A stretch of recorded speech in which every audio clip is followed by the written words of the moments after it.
Good morning student. Vidya Bharati द्वारा संचालित online classes में आपका हार्दिक स्वागत। आज हम कक्षा 12 विषय गणित अवकलन के बारे में अध्ययन करेंगे। आज का हमारा टॉपिक है रोल प्रमेय को सत्यापित करना व उससे संबंधित सवालों को हल करना। तो यहाँ से देखो, रोल प्रमेय का सत्यापन करना। तो रोल प्रमेय क्या होती है? हमें एक फलन दिया होगा, फलन f समवर्त अंतराल AB में निम्न प्रकार क्या होता है परिभाषित हो तो रोल प्रमेय क्या होगी? लागू होगी। यानी रोल प्रमेय लागू होने के लिए हमारे पास में 3 बिंदु हैं, ये तीनों बिंदु क्या होने चाहिए? लागू होने चाहिए। यानी कि f समवर्त अंतराल AB में क्या होना चाहिए? सतत होना चाहिए। अब देखो यहाँ पे हमारे पास में है समवर्त अंतराल। समवर्त अंतराल के अंदर क्या होते हैं? जीरो वाले बिंदु क्या होते हैं? काउंट होते हैं। इसी प्रकार दूसरा बिंदु है f विवर्त अंतराल AB में क्या होना चाहिए? अवकलनीय होना चाहिए। अब देखो, विवर्त अंतराल का मतलब होता है जिसके अंदर सिरों के बिंदु क्या होते हैं? काउंट नहीं होते हैं। तो पहला बिंदु समवर्त अंतराल AB में सतत होना चाहिए, दूसरा है विवर्त अंतराल AB में क्या होना चाहिए? अवकलनीय होना चाहिए, और तीसरा बिंदु है FA बराबर क्या होना चाहिए? FB के। यदि इस प्रकार तीनों कंडीशन क्या हो रही है? लागू हो रही है, तो हम कह सकते हैं कि रोल प्रमेय क्या होगी? लागू होगी।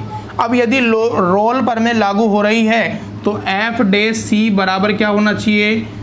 0 प्राप्त होना चाहिए। तो हम इस प्रकार F' बराबर 0 रख करके हम C का मान ज्ञात कर सकते हैं। ठीक है, तो ये हमारा क्या हो गया? रोल प्रमेय को हल करने का तरीका हो गया।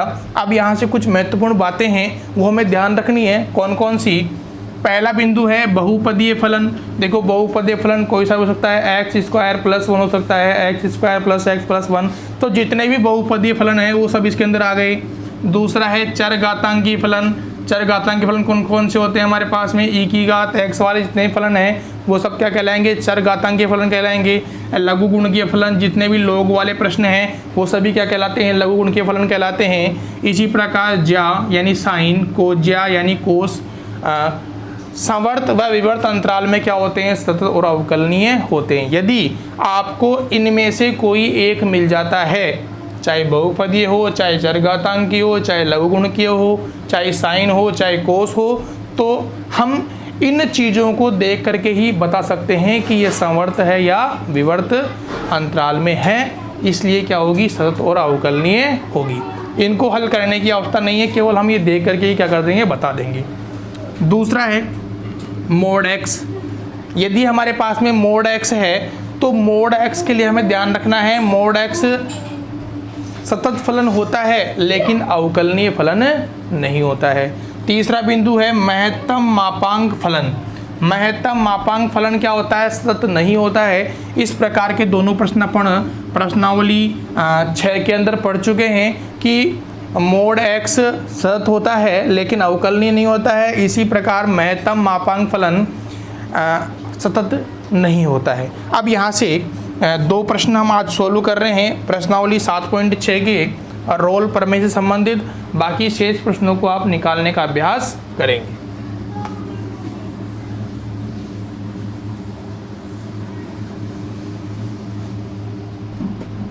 यहाँ से पहला प्रश्न हमारे पास में है,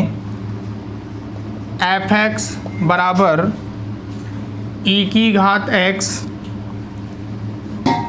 sign x minus cos x, और हमें दे रखा है अंतराल x बिलोंग करता है π/4 से 5 π/4 तक। यह हमें अंतराल दिया हुआ है π/4 से -π/4 से 5 π/4 तक, और हमें फलन दिया हुआ है f(x) बराबर e की घात x sine x minus cos x।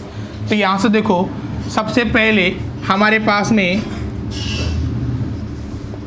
चरघातांकी व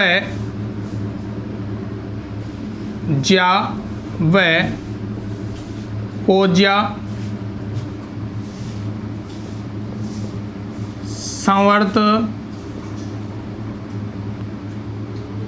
अंतराल में सतत होते हैं। यानी पहला बिंदु क्या हो गया हमारा, सरल हो गया कि चरघातांकी ज्या कोज्या संवर्त अंतराल में क्या होते हैं, सतत होते हैं। दूसरा बिंदु हमें क्या करना है, इसका अवकलन करना है, अवकल नहीं होना चाहिए, तो यहाँ से हम इसका अवकलन करेंगे। एफ डैश एक्स बराबर हो जाएगा ई की घात एक्स को बाहर निकाल लो, यहाँ से साइन का अवकलन करेंगे कोस एक्स, और कोस का अवकलन करेंगे माइनस माइनस प्लस के साइन एक्स। इसी प्रकार sine x minus cos x को बाहर निकाला, ई की घात एक्स का अवकलन करेंगे ई की घात एक्स।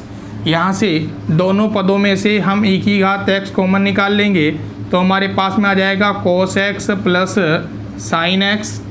इसी प्रकार sine x minus cos x, यहाँ से कोस कट जाएगा, यानी कि ई की घात एक्स 2 ई की घात एक्स साइन एक्स। ये क्या हो गया, किसका मान आ गया, एफ डैश एक्स का मान हमें प्राप्त हो चुका है। तो यहाँ से हमारे पास में एफ डैश एक्स बराबर क्या हो गया, 2 ई की घात एक्स साइन एक्स आ गया। तो यहाँ पे देखो फिर पुनः लिखेंगे अपन चर घातांकीय व ज्या विवर्त अंतराल में अवकलनीय होते हैं, अवकलनीय होते हैं। तो यहाँ से दूसरा बिंदु हमारा सिद्ध हो चुका है। तीसरा बिंदु हमारे पास में है एफ ए बराबर क्या होना चाहिए, एफ बी होना चाहिए। तो देखो पहले हम एफ ए का मान निकालते हैं। एफ ए क्या है हमारे पास में, ए का मान है π/4, तो यहाँ से अप्लाई करेंगे हम, तो क्या हो जाएगा ई की घात π/4 साइन π/4 माइनस कोस π/4। सरल करोगे आगे क्या हो जाएगा, ई की घात π/4 साइन π/4 का मान होता है 1/√2, कोस π/4 का मान होता है 1/√2, कट जाएंगे, क्या आ गया 0, और 0 को किस संख्या से गुणा करते हैं, मान क्या प्राप्त होता है, अपने को 0 ही प्राप्त होता है।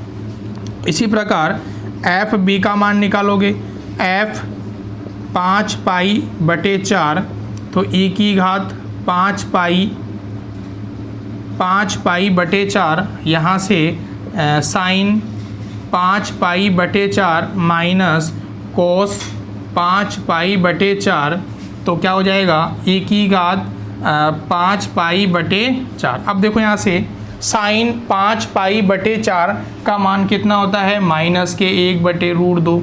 इसी प्रकार कोस 5π/4 का मान होता है माइनस के 1/√2, तो माइनस माइनस क्या बन जाएगा, प्लस के 1/√2। ये भी कट गया, क्या आ गया 0।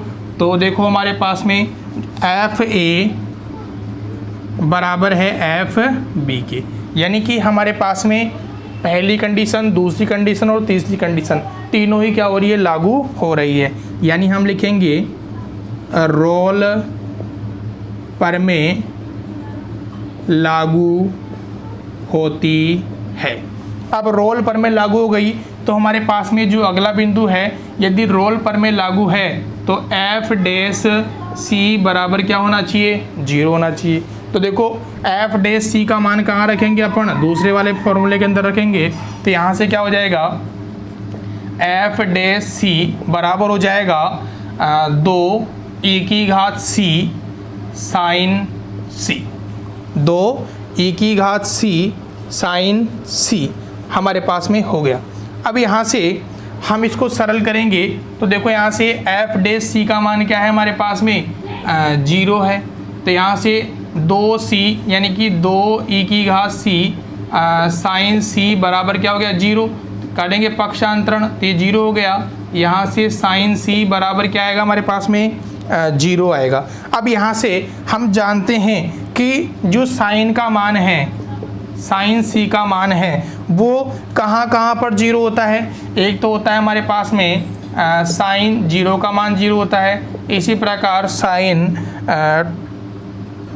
पाई पर 0 होता है, साइन 2 पाई पर मान क्या होता है, 0 होता है। तो यहाँ से यदि हम क्या करेंगे तो पदों की तुलना करेंगे तो हमारे पास में सी के जो मान है वो क्या क्या प्राप्त होंगे 0, पाई, 2 पाई, इस प्रकार के पद हमें प्राप्त होंगे। तो ये क्या हो जाएगा, हमारा इसका आंसर हमें प्राप्त हो जाएगा। तो इस प्रकार समवर्त अंतराल में सब देखना है, फिर विवर्त अंतराल की बात करनी है, फिर दोनों को क्या करेंगे बराबर करेंगे अपन, और लास्ट में क्या निकालना है एफ डैश सी बराबर हमें 0 निकालना है। यदि इन तीनों शर्तों में से एक भी शर्त हमें गलत महसूस होती है या गलत आती है तो हम लिख देंगे रोल प्रमेय लागू नहीं होती है। इसके बाद में अगला प्रश्न हमारे पास में है, या आज आप प्रश्नावली 7.6 के पहला और दूसरे प्रश्न के सभी सवालों को निकालने का अभ्यास करेंगे इस तरीके से। इससे आगे वाला वीडियो हम कल बनाएंगे। धन्यवाद।